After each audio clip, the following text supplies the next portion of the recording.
What's up, everyone? Welcome to episode 24 of the Before the Score podcast. I'm Steve Samra. There's no sports, but there's a lot of sports news to talk about. And the biggest thing that happened last week was The Last Dance. Finally, it finished up the best sports documentary, in my opinion, of all time. Pablo Hernandez, let's hear it. Let's hear your final thoughts on the 98 Bulls documentary. Well, number one, Steve, I just have to start off by saying that The Last Dance, it was something that will go down in history as one of the greatest documentaries of all time. It's something that definitely put some things into perspective about Michael Jordan that a lot of people, most people, unless you were a part of those teams, didn't know about. So I think it was awesome, and it's going to revolutionize the just the art of the documentary, especially when we talk about documentaries that span over a span of years, documentaries that have to do with going into the locker room, documentaries that have to do with just focusing on a person's life, not only on what they do on the field, but off the field. I think this is very good. And ESPN just did a phenomenal job. And I think that this is just the start of many. There's going to be a lot more documentaries like this in the future. I think that the best part about the documentary is that it's about a guy in Michael Jordan who most of the viewers, most of the people our age never really had the pleasure of actually watching live and actually play games. So they didn't have that appreciation that like most of the older generation has for Michael Jordan. That's why you always see the difference in opinion when you argue LeBron versus Jordan. The older people who argue about it usually tend to lean more Jordan. The younger fans tend to lean more LeBron. And this kind of gives the younger fans the appreciation for Jordan that they probably didn't have before this documentary because they never really had a chance to watch him live. Yeah, and speaking on that, Michael Jordan, he really does look amazing after this documentary. I know before the documentary aired, he said, you guys are going to think I'm an asshole after all this. Nobody thinks he's an asshole except his former teammates. Scottie Pippen is livid about it. Horace Grant's pissed off, calling Michael a snitch, saying you don't do that. But this is Michael's perspective. Everybody wanted to see Michael's perspective on the 98 Bulls and what led up to that. He's obviously the most popular player from that team, the greatest player of all time, the winningest player. He's the reason for this documentary. There's none of this without him. And he finally signed off on it, and he got to tell his story. And when it's through his eyes, obviously everybody else isn't going to look as great as Michael Jordan. It just was never going to happen that way.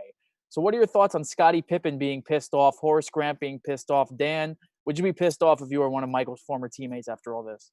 Well, yeah, that you just alluded to like a bunch of the things I was about to say with this is all Michael Jordan's perspective. This is his documentary. He signed off, actually. He signed off on this documentary to do this documentary after the 2016 finals when LeBron James went and beat the Warriors after a 3-1 deficit. He wants to be known as the GOAT. He doesn't say it himself. He'll never say it. He's very humble when he says it, when he's asked about it.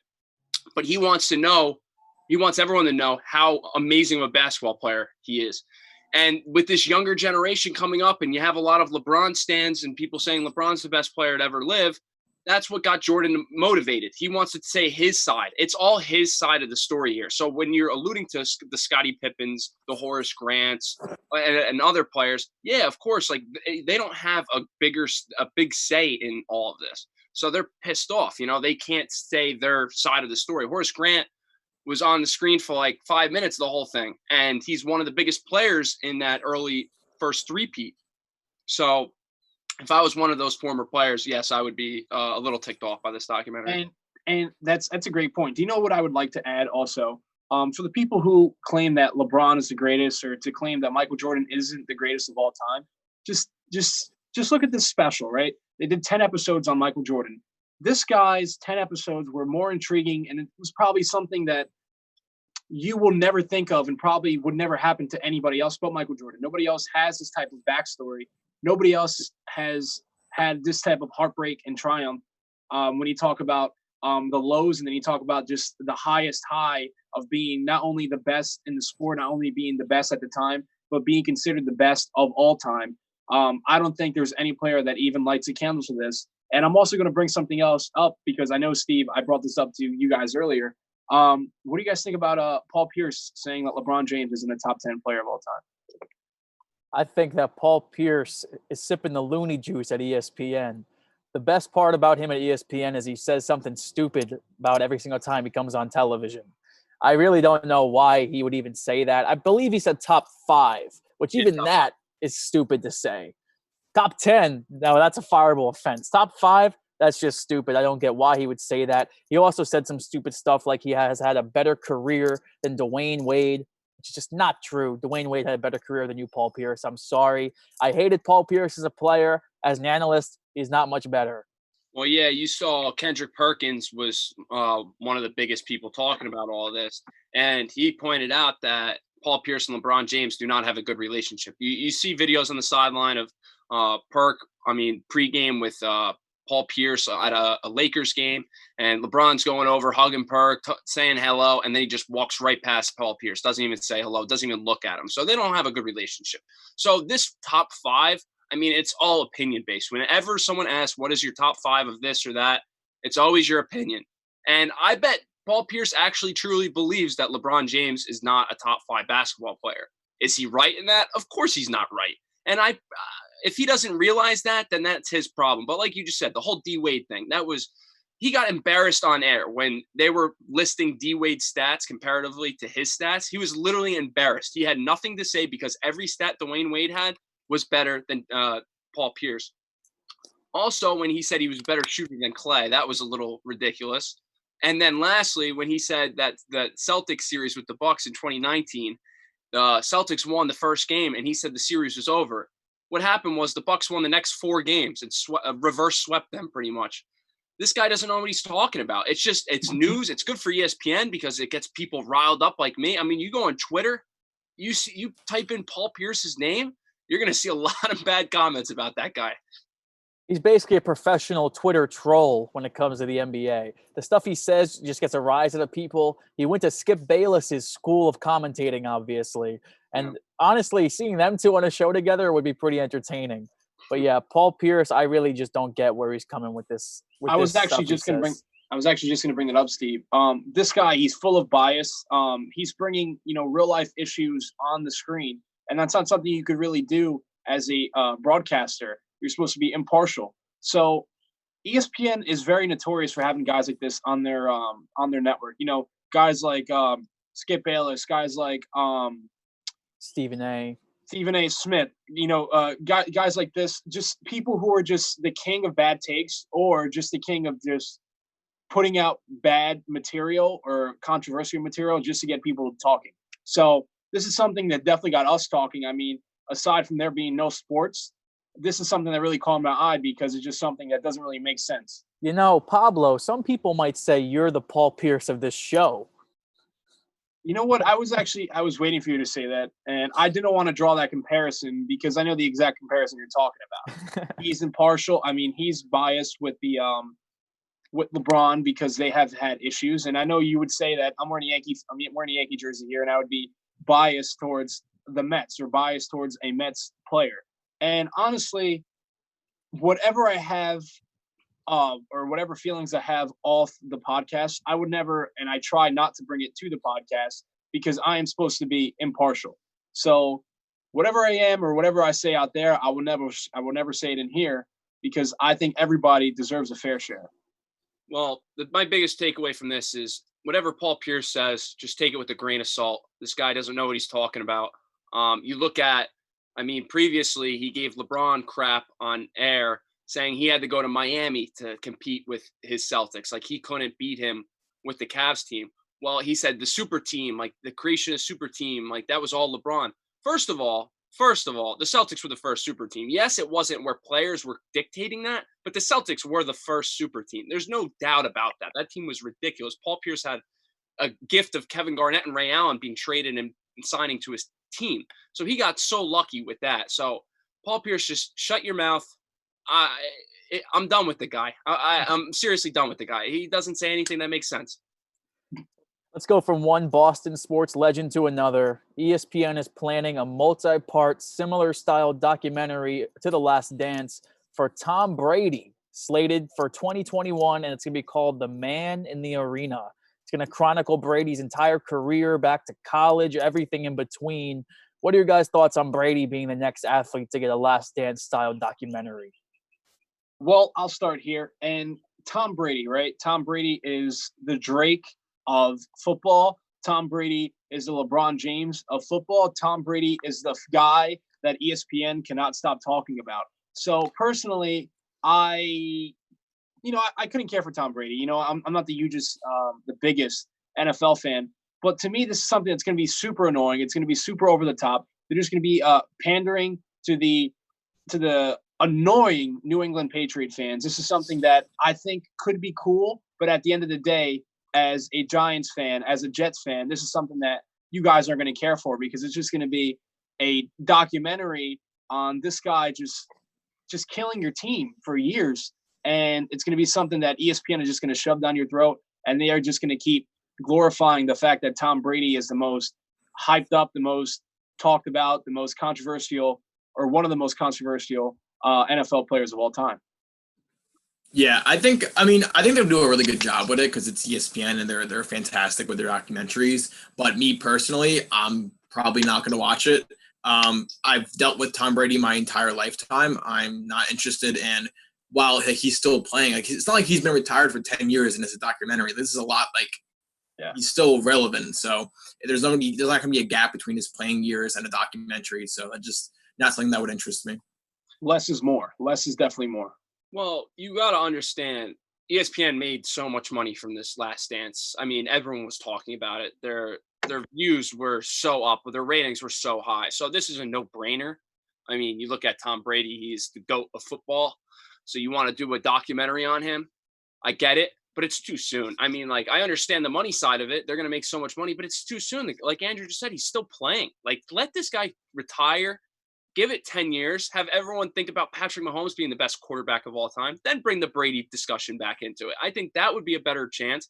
I hope LeBron James doesn't get a documentary in a year or two. I want him to have the 10, 15 years of him being retired and having his legacy after basketball, then have a documentary on him. So I think it's too soon, but I understand it. Yeah, I agree that it's definitely too soon here. But I can see Brady's side of it agreeing to it. People may be forgetting his greatness a little bit. He wants to remind you. If he goes out and he wins the Super Bowl in his first year in Tampa Bay, you're going to have that documentary coming out right afterwards. It's going to be 2021 will be the year of Brady. It'll be insane. And I guess he's trying to build up anticipation for what possibly would be his last year, which would be 2021. Who knows? I really don't agree with it coming out before the end of his career. I think that's a little weird because you're missing a whole chunk of his career. But if you're just going to chronicle it from his time at the Patriots back, I guess that makes sense. Eventually, I think we'll get another documentary about the end of the Patriots dynasty as well. But that remains to be seen. Andrew's taking the Patrick Ewing approach, saying, I lived through it. I'm not watching it again. I don't want to relive that pain. So ESPN is also coming out with a couple documentaries in the next couple of weeks. They're having one on Lance Armstrong, one on Sammy Sosa and Mark McGwire's home run chase, one on Bruce Lee. What are you guys' thoughts? Are you going to be watching those as well or no? I am definitely going to be watching the Sammy Sosa and the Mark McGwire. I don't care for cycling. I don't care for Lance Armstrong. The Bruce Lee one actually it's pretty interesting because, Bruce Lee, obviously he was taken in the 70s tragically. This guy is somebody who I would like to know more about. But yeah, I'm definitely excited, and their production team is just on point. It's funny you just mentioned Bruce Lee. Literally 5 minutes before the show, I was watching a Once Upon a Time in Hollywood clip of Cliff Booth, who is Brad Pitt's character, fighting Bruce Lee. So that's pretty funny. But I think you should watch the Lance Armstrong one. This guy has an amazing backstory, and the ups and downs of his career is ridiculous.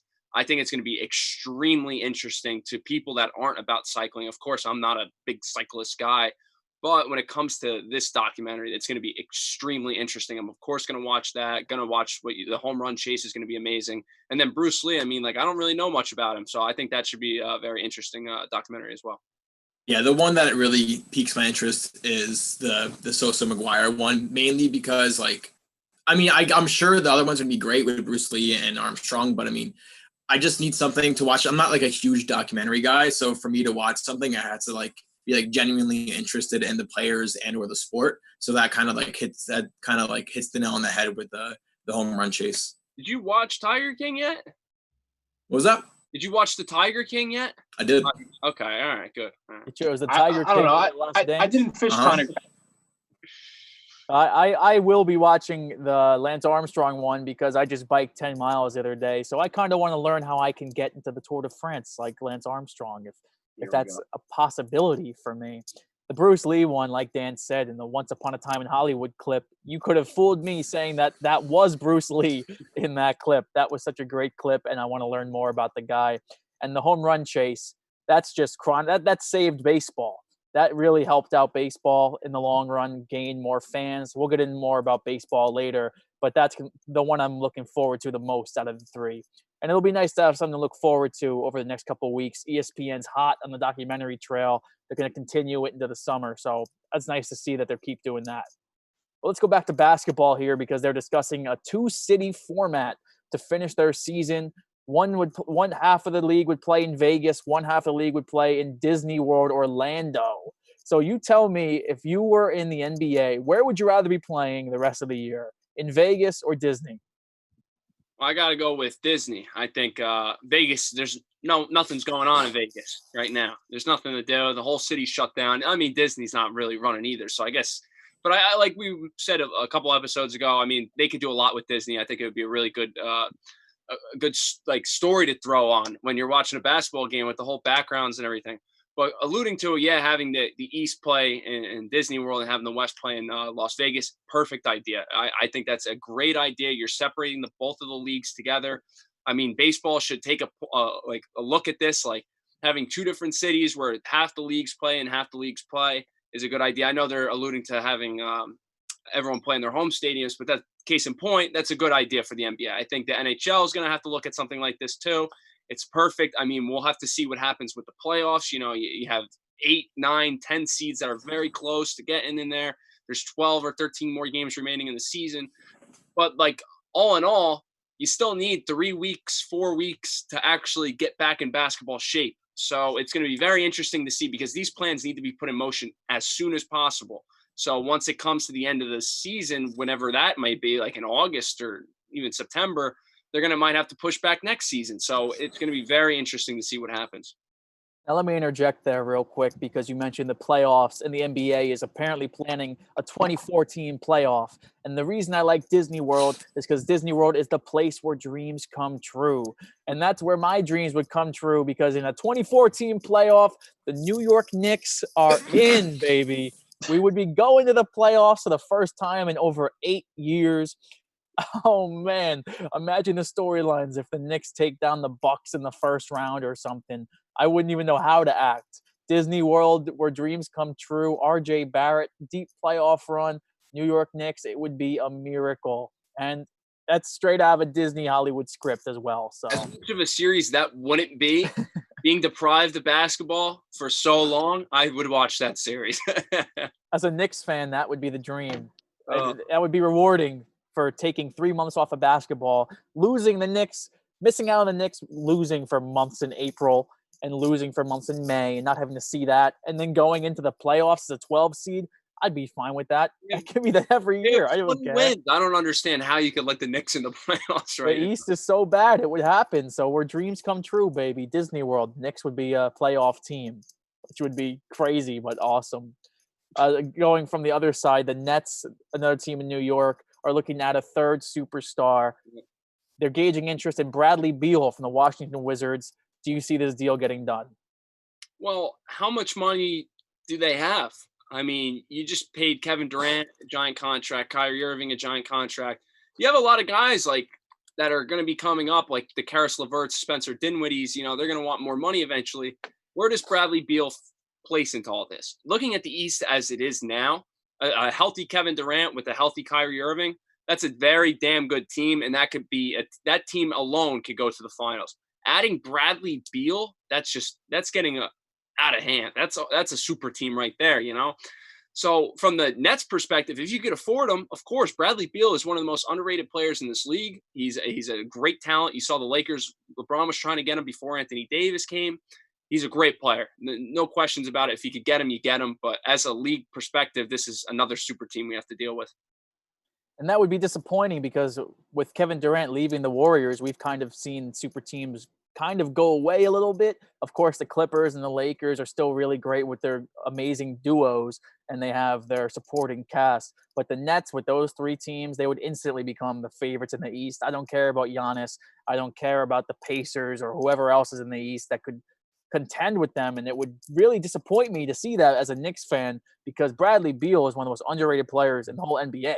This guy is one of the best shooting guards in the whole league. Personally, I think I'd like to see him go to Miami, even though that would kind of be a big three with Bam Adebayo, Jimmy Butler, and Bradley Beal. I don't know how you beat that team. I think Miami has a good young core if they traded all for Bradley Beal. I don't know, but I think Dwayne Wade's been campaigning for it, so we'll see if a deal gets done eventually there. Speaking about the 2014 playoff before, the NHL is also planning on doing a 2014 playoff whenever things get started back up. Andrew, is this the right move for hockey? I think it's a better move for hockey than it would be for basketball, just because of the parity of the league. That there's a substantial increase of a upset with the lower teams that wouldn't be in the playoffs regardless. You look like a team like the Rangers, they can get hot at the right time. They can take down a Lightning. You saw the Lightning get swept as a 1 seed last year. It's just such an unpredictable playoffs where it would be a lot more interesting than in basketball. No offense to the Knicks, but if the Knicks as a 12 seed go against the Bucks as a 1 seed, you really don't even unless you're a Knicks fan or a Bucks fan, you don't even have to watch the series. You know the outcome. It wouldn't necessarily be true for hockey, so that would be interesting. But I just for either sport, I'm not really a big fan of letting an additional 4 teams in each conference in.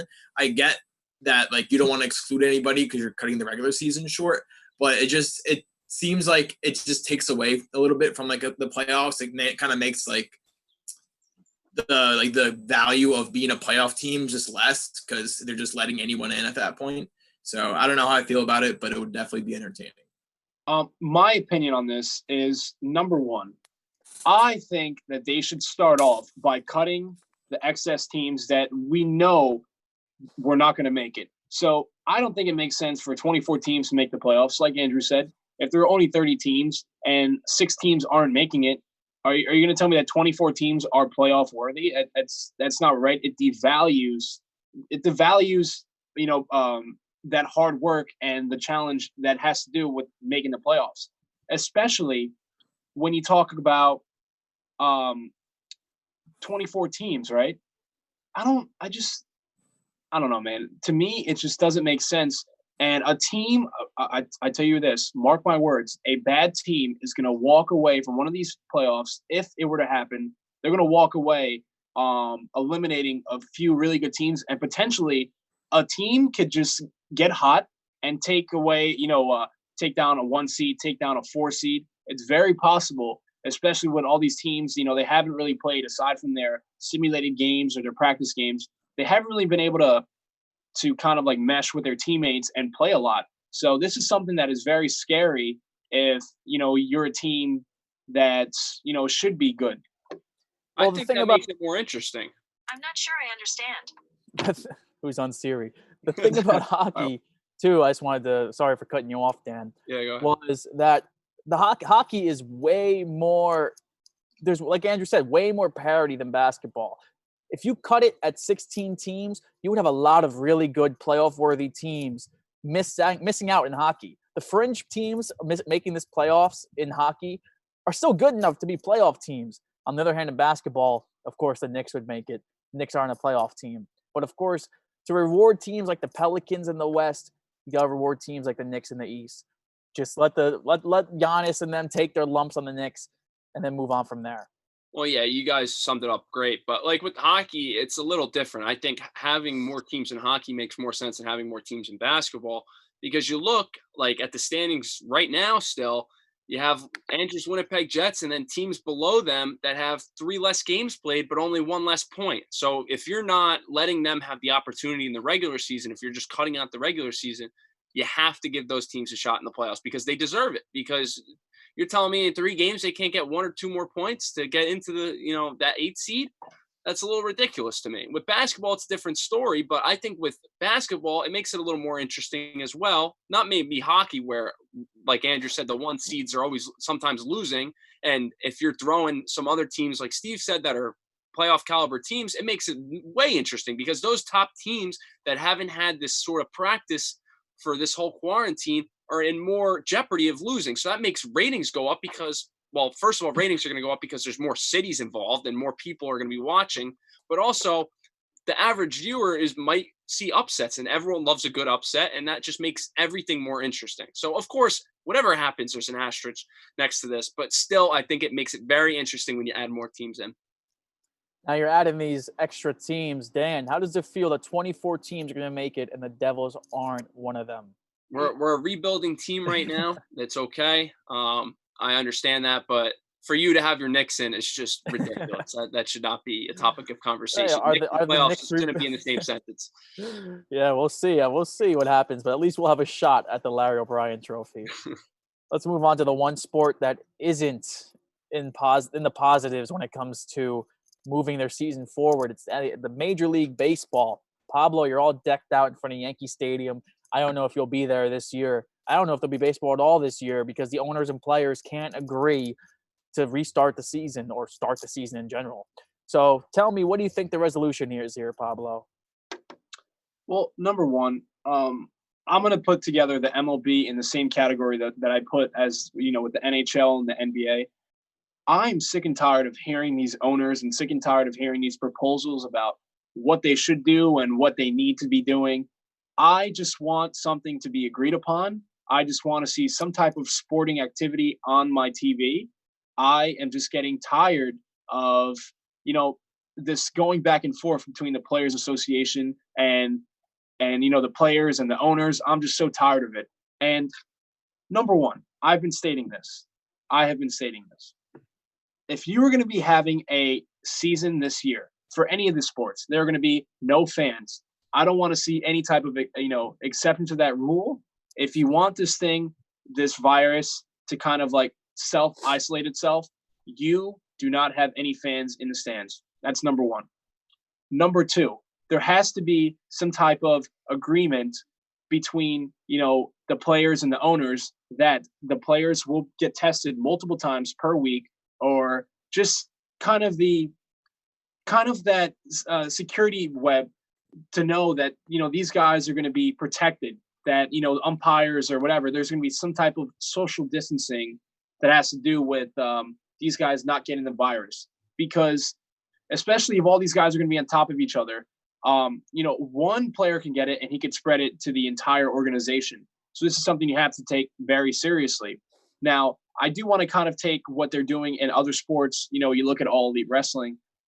Number one, they're bringing the fact that this virus is real. They're bringing it to TV. Wrestling, obviously, we know it's a soap opera. So a lot of things they kind of push under the rug. But what they've been doing is they've been testing their athletes. And these athletes are not allowed to be in the building unless they have been tested and they have been tested negative. And they're actually wearing wristbands that shows everyone that they have been tested negative for the virus, which I think is a phenomenal idea. If you are going to have any type of staff, not only in Major League Baseball, but for the NBA, NHL, NFL, if this is still going on by then, I think that is very necessary. That testing needs to go on, and you should not be allowed anywhere unless you have been tested negative for this virus. Well, what do you think about the players? So the terms came out that the MLB was thinking about, and the players are not happy with what they were told. They can't spit. They have to stay in the team hotel, and they have to stay on the team bus and not go out and stuff. I don't get why the player, except for the money part, but if that's for 1 year, it's better than nothing. Yeah, I'm taking What that. are you complaining about? You can't spit for 1 year. You can't leave the team hotel. Nobody can leave their house right now. A lot of people can't leave their house. A lot of people are only going to work and home. Everybody else is dealing with it too. You're a Major League Baseball player. You're still making more money than almost every single body else out on unemployment. Everybody out of their job, or all the essential workers still keeping you safe.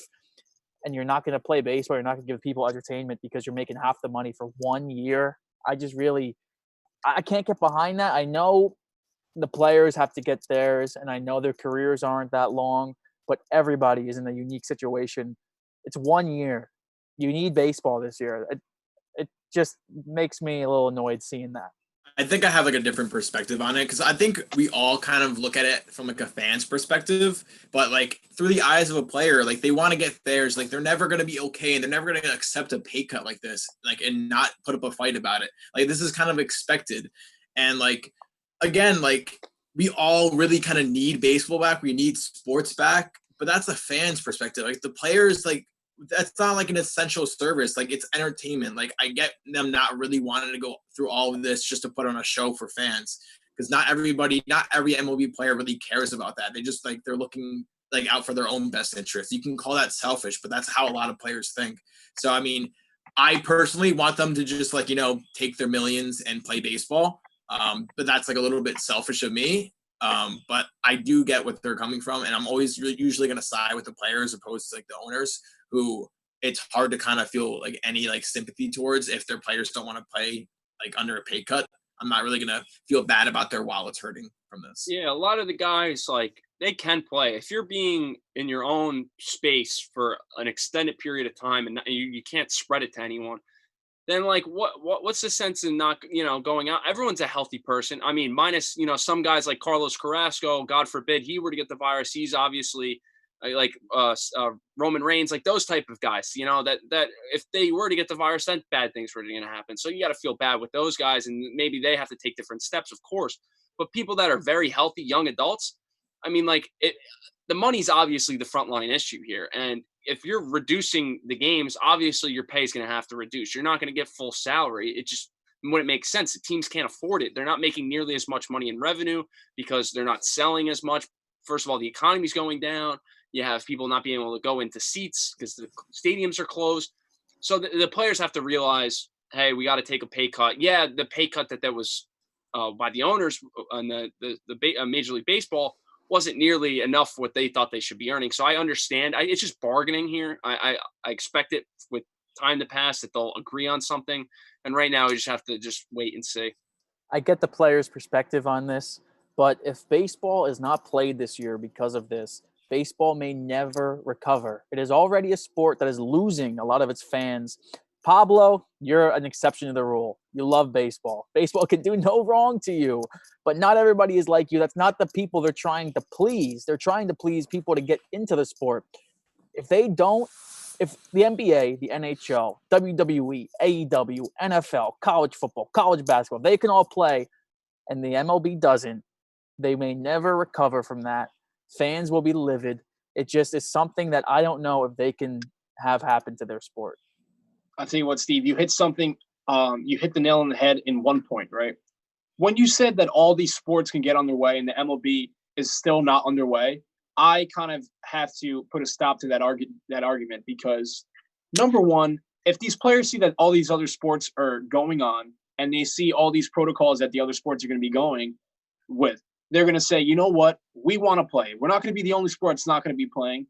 We just want the owners to meet us in the middle. We want to do what these other sports are doing. So I do think if the other sports are kind of like pushing forward with their decision, the MLB is going to follow right away because, what's the date right now? But my thing is the clock is ticking. The clock is ticking, man. They gotta figure it's almost June. out. Baseball hasn't started yet. You have to get this decision going now. This isn't like any other sport. This isn't like most sports. Players have to get back into that shape in order to play baseball. So you're going to have at least 2 to 3 week training camp for these guys to get ready. And then you're going to have a season. You have to have this decision and you have to kind of know what you're doing very shortly, or else, this whole season could be a disaster. Yeah, it's going to be something we have to watch in the coming weeks, but it's definitely one of the most interesting debates, seeing the players and the owners go back and forth. Let's just hope we get some baseball on our screens. I know you'll be hoping for that, Pablo. Let's move on to another sport here. Final of the Big Four, the NFL. Our big story last week, we started the show with it last week, was DeAndre Baker having a warrant for his arrest. He did turn himself in, but him and Quentin Dunbar, who was also accused, pled not guilty. And their lawyers have affidavits. It looks like these guys are going to get off. So do you think these guys will face any repercussions for their alleged actions? Well, in this world, you're innocent until proven guilty. Well, in this country, I should say, you're innocent until proven guilty. So, I mean, this has to go to court. We have to see, and we'll see if these lawyers are right. See if their alibis are right. I think DeAndre Baker was playing Madden or something during this whole thing happened. So Hey, shit happens when you play Madden. So yeah, apparently. So we'll see what the court rules, and then we'll go from there. I mean, I don't really have any points to make on it because I wasn't there, so I have no idea. Yeah, it's hard to really like have an opinion on this. Like, I think it looks a lot better for DeAndre Baker and Quentin Dunbar today than it did this time last week. That's 100% sure. There's like a way out of it for them, because this time last week we're like, oh wow, they're never going to play again in the NFL. And if they get off free from this, if they don't serve any like significant jail time, they'll both be back in the NFL. Well, Dan, like you said, right, in this country, you're innocent until proven guilty. Now, a lot of the times when you hear a story like this, you kind of think they reverse. You think they're guilty until proven innocent. Now, I'm not saying these guys did or didn't do it. The fact of the matter is, a lawyer is going to do whatever type of job they are going to do in order to kind of get the lesser sentence for their client. So regardless of the fact whether these guys did it or not, I don't think we're at the point to kind of say whether or not these guys are going to get off or not. So I do think if they were accused, I do think there's enough probable cause for these guys to be put away. this is still a bizarre story, though. Last week at this time, there was rumors that DeAndre Baker was facing the death penalty because he was telling people to shoot other people. Now we're saying this guy may get no time at all, and it didn't even happen that way. So obviously, with no video evidence, unless TMZ comes up with a video somehow, we can't do anything, which is good news for Giants fans because DeAndre Baker needs to be on that field this year. He's a first-round pick. He was showing signs of life last year. I hope that he did not do this because this act would just be crazy, especially after one of your teammates' best friends was killed last year in Corey Ballantyne in a robbery. So I think if Quentin Dunbar and DeAndre Baker get off, it will be a good thing, but it's a little suspicious that the same people that accused them and got this whole thing started are the same people saying, no, it didn't happen like that. So we may not see the end of this, but with no evidence, there's nothing to investigate. So they're probably going to get off pretty scotch-free unless the Giants or somebody feels they need a suspension. Staying in the NFC East, Dak Prescott and the Cowboys, reportedly Adam Schefter did shoot it down, but we're still going to talk about it, said that Dak wanted upwards of $45 million in his last year. Let's still talk about Dak Prescott.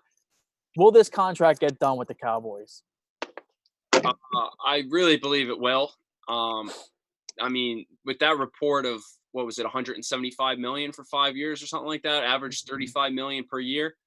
I mean, if you're Dak Prescott, you got to take that, man. You got to take that. I mean, no matter how you view yourself, making $35 million a year as a quarterback is an insane figure. Like, I don't care if you think you're the number one quarterback in the league by a wide margin, $35 million for your talents is a pretty damn good deal, and you should take that. But if this guy's talking $45 million, maybe it isn't true like you just said, but if he is, I have 2 words for the Cowboys. Andy Dalton, man. Just start Andy Dalton. Get rid of Dak. If he wants $45 million, just let him walk. There's no way you should be paying Dak Prescott $45 million a year. This deal is going to get done, especially with taking 2 factors that quarterbacks always get theirs, besides maybe Kirk Cousins. But like 95% of the time when you have an above average quarterback who is young in the prime of their career and they want that first big contract, they get that big contract. You're not going to trade away a quarterback. You're not going to let him walk. And the other flip side of this is the Cowboys, they pay their guys. They paid Amari Cooper after they traded for him. They paid Ezekiel Elliott. They're going to pay their guys. It's just these contract situations, they always get so much news. You look at Zeke last year, that they always get done. It's not going to lead. I don't think it's even going to lead to a holdout. I think by the start of the season, however the season looks, that it's 100% going to get done.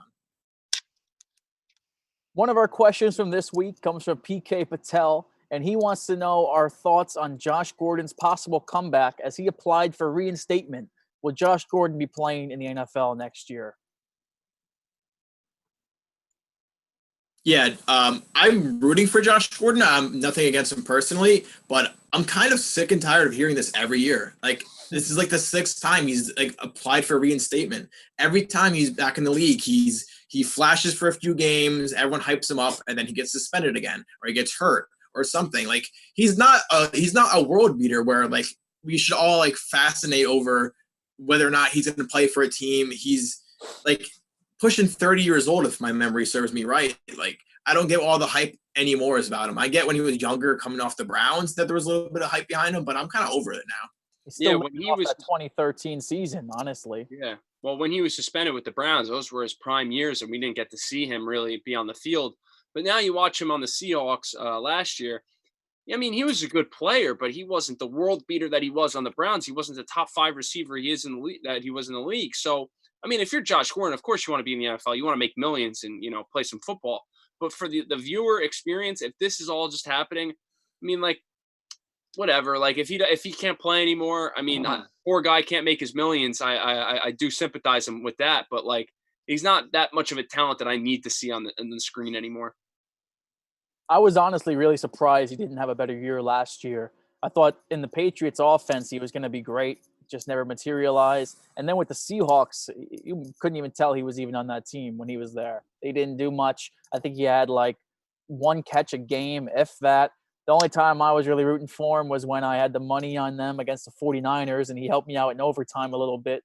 So that's my Josh Gordon story. I hope he gets his life right. The NFL is obviously relaxing their policy on marijuana next season, so that's welcome news for Josh Gordon.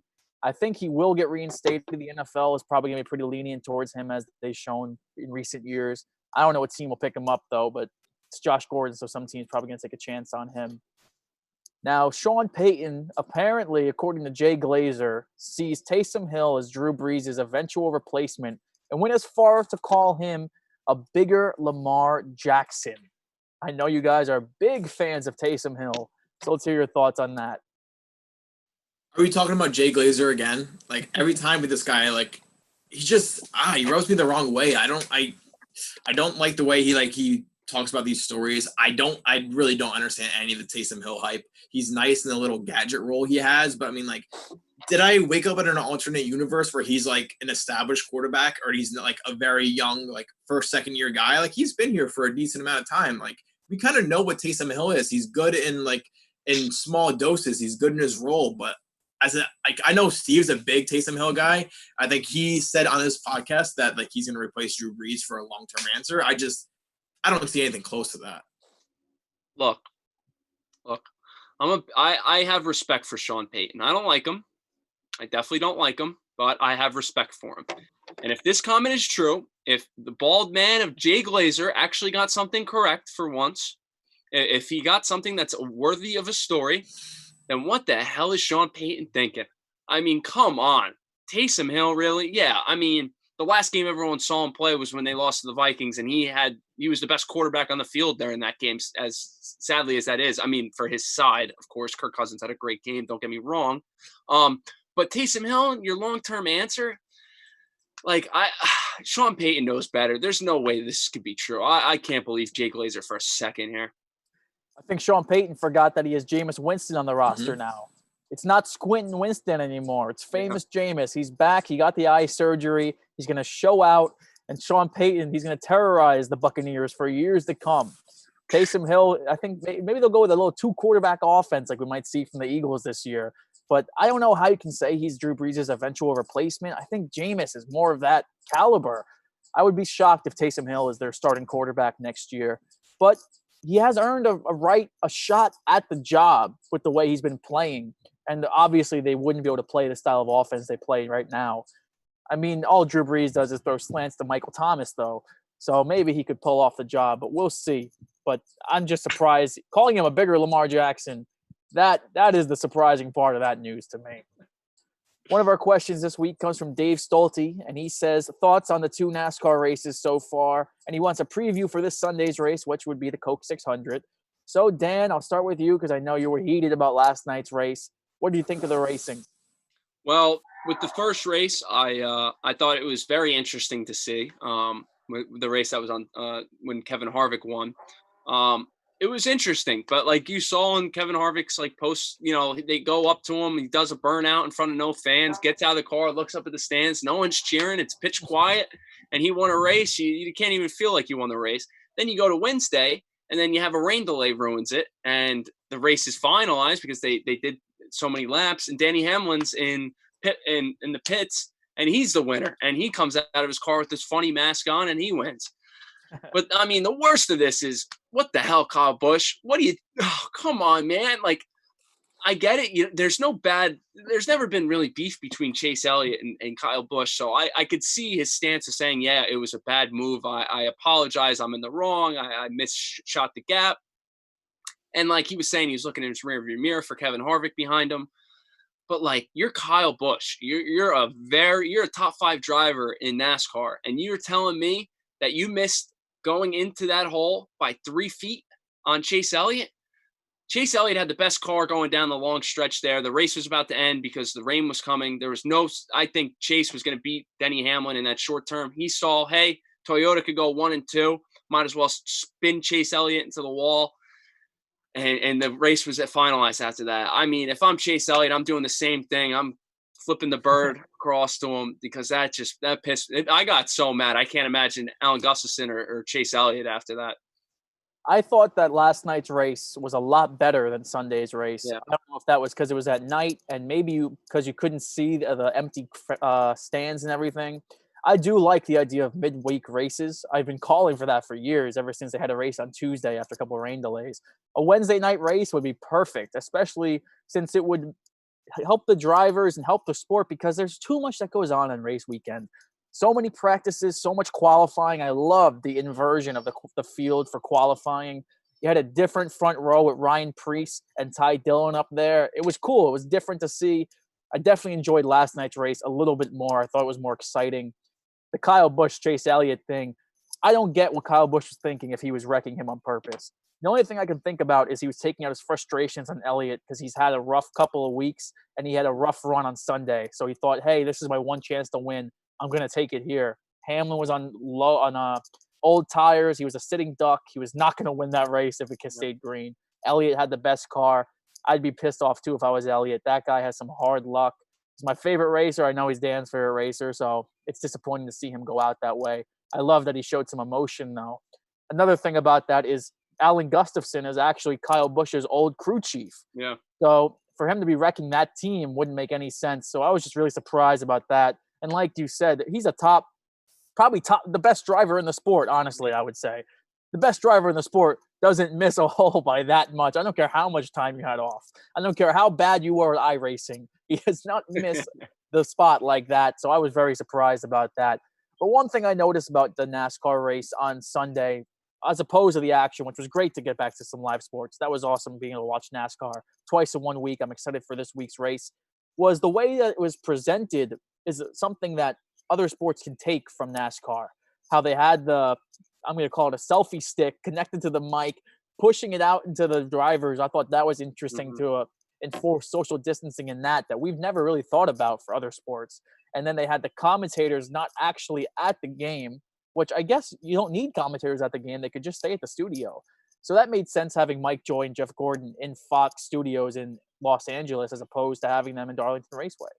Yeah. So I think we could see that from other sports, like when there's a team on a road trip, Mike Breen and Walt Frazier probably won't be going to Disney World or Las Vegas. They'll probably be calling the game from MSG Studios in New York if they're in MSG. Well, the point I like that you made with the midweek races, well, when you're going to the end of the season, you're on Sundays and then you have football that's on Sundays. So a lot of your viewership is being taken up because you have the most powerful giant in all of sports, which is the NFL, and you're competing against them. Then you have golf on Sundays as well. There's some baseball, like there's everything. So if you're devoting some of your time to Wednesday night races, I mean, what are you really competing with, So you could put that on a major network and have people watch it because there's nothing else to watch. So I think NASCAR should really look at this and be like, hey, this is kind of a good idea. We should probably do this going forward. Also, another thing about the midweek races is NASCAR is trying to condense their schedule so they're not interfering with football season at all. They don't want to. They want to be done by the time football's first week is, which I think is a great idea because NASCAR season is very long. Yeah. It is very long, and there are some rough patches in there that nobody cares about. You have a midweek race every other week. That schedule take 2 to 3 months off that schedule. Be done last week of August. Everybody's happy. You end the season in the summer. You get the fall and the winter off. I don't know how you can complain about that if you're a NASCAR fan. Yeah, and the good idea they have, doing Pocono twice in one weekend. Some of these racetracks, they could even do two races in one weekend. They could do one on Sunday, one on Wednesday, and just stay there for the whole 2 weeks. So there's a lot to go, and there are a lot of good ideas that are being spout out. And competing against the NFL, yeah, you don't want to do that. So that's a great idea by NASCAR. Yeah, it's nice to see them have some creativity. But this week, the Coke 600, next Wednesday, of course, they're racing at Charlotte again. Let me hear your picks for this weekend. Well, I had Truex this on Wednesday, and I thought he had a great car. He was looking really good. That whole pits fiasco when the caution happened and everyone was in the pits kind of pushed him back a little bit. I mean, I'm going to stick with Ryan Truex. I think, you look at his first race, his car wasn't all there. He had some good sprouts. Then he comes to this race on Wednesday. He raced a really good race. I mean, he led a lot of laps. He was doing really well. I'm probably going to go with him, but also Keselowski, he's been having a good car, just not really good on the long run. I think they could figure that out for the Coke 600. Coke 600 is one of the hardest races to win in NASCAR. That's why you usually see some weird people winning, like Casey Mears, David Rudiman, Austin Dillon. They've all won the Coke 600. Martin Truex is the best in the sport at this track, though, and he seems to have figured out something that other teams don't. He dominated this racetrack last year. I don't know how you can not pick Martin Truex this week, but if I have to go against him, let's go with another guy who'll get his first win this year. I'm going to go with William Byron or Martin Truex Jr. as my picks. Truex is going to win one of these next two races, though, but Byron might win on Sunday. That's the easier one to predict. Let's move on from NASCAR to wrestling. One of the saddest stories of the week is the passing of Shad Gaspard, former WWE superstar, member of Crime Time. Pablo, give me your best Shad memory. Well, Steve, best Shad memory. Honestly, I really don't have too many Shad memories, with his time in Crime Time. But I just remember that Crime Time was I just loved their theme song. And I just loved every time they were on TV. I just love, we're bringing the hood to you. I just liked it. And that's something that, aside from wrestling, all these stories that you just hear about the guy are just crazy. And it's really sad because you never hear anything good about people when they're alive. So you have to wait, for all these people to go away and, pass away tragically before you can hear something positive about the guy, which I have, to me, it's sad. And it's just crazy, man. Life is short. And I feel like we do this way too much. We did this just about a few months ago when we talked about Kobe. Obviously, they're two very different people, but I feel like athletes, they always die in pretty tragic ways. So whether it be, a disaster like, a car accident or a boat accident or a plane crash, this guy, he gave his life for his son. When it came down to it, it was between him and his son. And he said, you know what? No, save him, forget about me. And that's something that as a father, this guy is a true hero. He's definitely a true hero. It's definitely a very sad story. I would say one of my favorite memories of Shad Gaspard would have to be when I first started wrestling. Crime Time debuted. Started watching wrestling. They debuted, and they were one of my favorite acts. They really brought me into the tag team division, them and the Hardy Boys. I loved them both. Crime Time, they really had some great moments. I loved it when they destroyed JBL's limo. I thought that was hilarious. And when they used to take people's stuff from the back and go sell them to the crowd, I thought that was great. It was funny. They played up to their gimmick, which probably wouldn't fly in 2020. Honestly. No, it would be too stereotypical, to have, two guys like this. Oh, they have to be thugs because, it's, yeah. But they were both very talented as well, multiple-time tag team champions. And it is sad to see what happened with Shad, but he is a hero, and it's nice to see people like The Rock, people like Vince McMahon coming out and saying all these kind words about him, because it seems like he really was a great guy, and it's awesome to see that. But to more positive news, AEW Double or Nothing is this weekend. It's going to be a great show, so let me hear some predictions for this week. Well, number one, I am super excited that I'm actually going to be home. It's going to be my last weekend home. Guys, I have been cleared to return to work, which is phenomenal. I am COVID-free. So I'm excited to see this pay-per-view, man. This pay-per-view by far is going to be far superior to anything WrestleMania had to offer. I mean, I'm excited for this ladder match. I mean, personally, there are a lot of guys in this match that I think have a good opportunity and a good shot, to win that briefcase or that contract to fight for the title. But I do think that Darby Allin, I think it is his time. And I think that Darby Allin kind of holds that briefcase. Now, I'm not sure when he challenges for that title, but I do think that that is the guy that would be perfect. I'm super excited to see Mr. Brody Lee versus John Moxley for the title.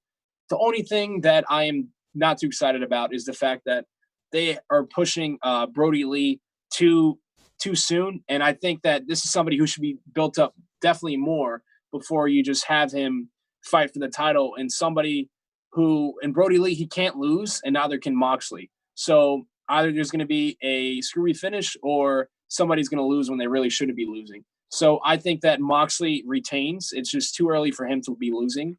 When you look at the Stadium Stampede match, I am super excited for that, Steve. I know you're excited for that as well. They're going to be wrestling inside of the stadium where the Jacksonville Jaguars play, that's crazy, man.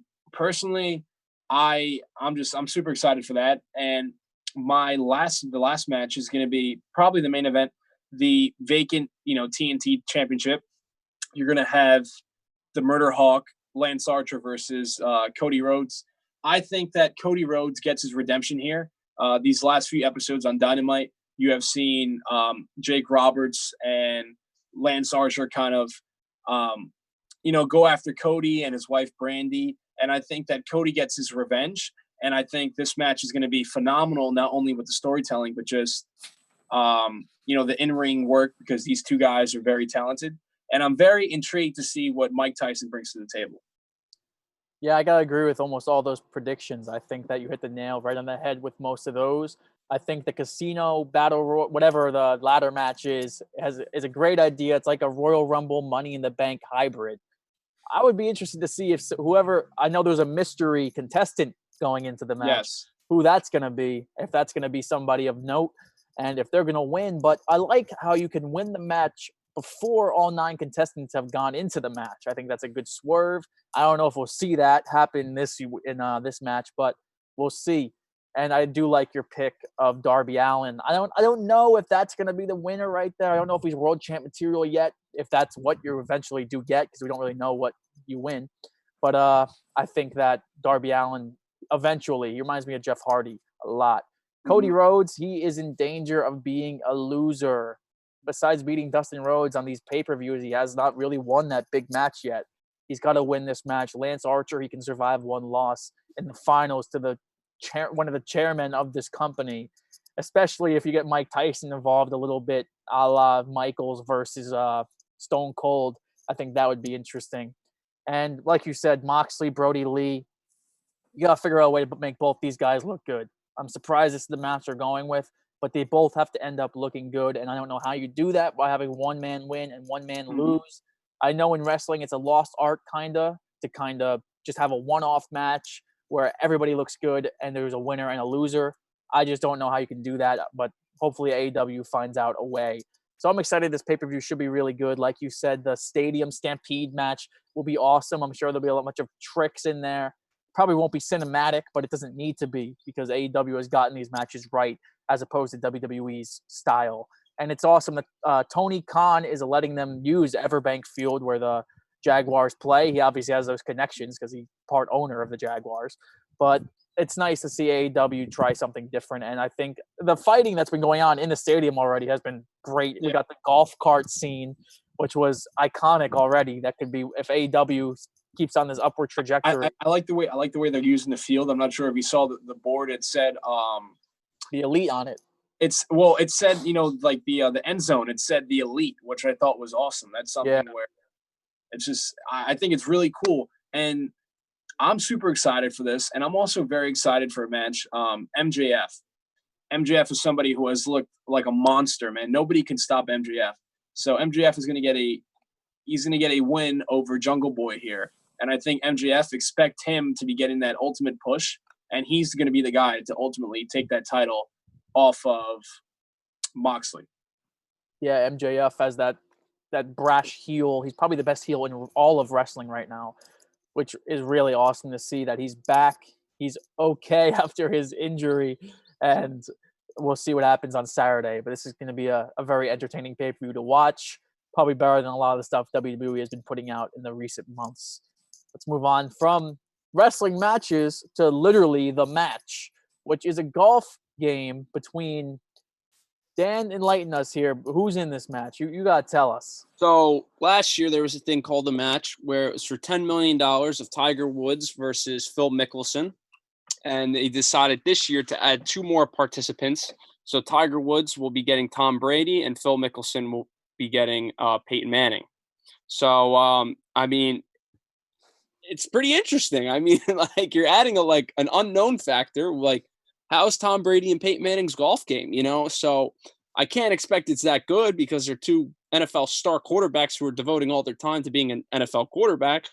But I mean, there's going to be 2 wild cards we have no idea about. So I think this year I favor Brady and Tiger Woods. I think I like that team better since it's being taken place in Florida on Tiger Woods' home golf course.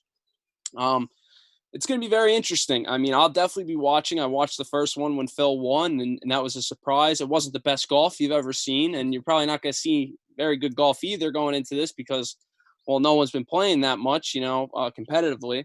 But I think it should be funny. I think there's going to be a lot of jabs. Like you watch their interviews, Brady and Manning Brady and Manning going at it, Tiger and Phil going at it. It's just going to be hilarious the whole time, and it should be a good match. Yeah, it'll be a little different than Brady and Manning hitting golf balls in Jim Nance's backyard, as they did on Peyton Places. Yeah. So, I think that this will be fun. This will be fun to watch, and I think more. I was going to ask you this question, but I do think that more sports should try stuff like this. Why can't we get a better version of the celebrity basketball game than we've gotten in recent years in the NBA? There should be a bigger version of a Major League Baseball game with celebrities than we have. Whatever the hell ESPN puts out there is not good. It is a little entertaining, but it's still not good. We need a better version of this stuff. This stuff can make money if you have all-time greats and celebrities mixed in. I don't know how other sports aren't realizing that. Yeah, like Pro Bowl weekend, just do like a flag football game with a bunch of celebrities in Miami or Hawaii or Orlando, wherever they're doing it. You can make it have people watch, So when you're crossing over sports, you're obviously getting a bigger audience. And, well, there's nothing else to watch right now, so might as well watch that. That should be a lot of fun to watch. Yeah, I'm putting my money on Peyton Manning over Tom Brady with Phil because, he's had more time to practice his game. Brady kind of, has to focus a little bit more on football than Peyton Manning does. So if I was a betting man, I'd put my money on that. Yeah, and then you have the Florida factor of Brady being in Florida now, so that's his home course now too. So it's Florida versus the world. Peyton was saying, hey, we should have it in Boston. We should have it in Indianapolis or in Denver where you're hated, So I thought that was a very funny comment. But, I mean, Brady and Tiger, they both got the home course advantage being in Florida. So that's why I'm going with them since they're more accustomed to the course than Mickelson and Manning. In other sports like football, who wouldn't want to see Tom Brady throw a touchdown pass to Snoop Dogg or something like that? So I think other sports can learn from the success that this probably will be with no other sports going on. If I had to pick somebody, Andrew, I like your reasoning here. Peyton Manning's had more time. Mm-hmm. Manning's are winners. Manning's beat Brady's. Eli's probably in his ear telling him some little secrets. So let's go with Peyton Manning and Phil Mickelson. Yeah, what's that thing? Brady. What's that thing you play on Madden where you could play as some NFL rappers? Might as well do that in real life. Exactly. I forget. I think it's called like KO, show off something. You got Lil Yachty, you got DJ Khaled, you got Snoop Dogg, Joey Badass, all these guys. Put them on an NFL field and have actual legends like Randall Cunningham throwing to them instead of a game, throw it to them in real life. Yeah. It'll be interesting to see. And you see Quavo, he has a version of this, a celebrity flag football game at Atlanta on a high school turf every year. Mm-hmm. Why not have that in real life? Why not televise it? Why not make it a big thing? And then you could have all the donations go to charity. Of course, they'll make some money on it, but most of the donations go to charity. But that's all we got for episode 24 of Before the Score. We answered all the questions, really, in the show. So before we sign off, make sure you follow Villain Media at Official Villain on Twitter. Mock Gaming, that's Mock with a 0. Check out his NCAA Dynasty. Matt DeSniper, that's our producer. Zonak, he has his own streaming channel, streaming everything from COD to Super Smash Brothers. Congrats to all college graduates. Andrew, shout out to you. Shout out to all healthcare professionals and essential workers keeping us safe. We thank you, and we hope the arrow continues to point up. Episode 25 next week. I hope you enjoyed episode 24 of Before the Score.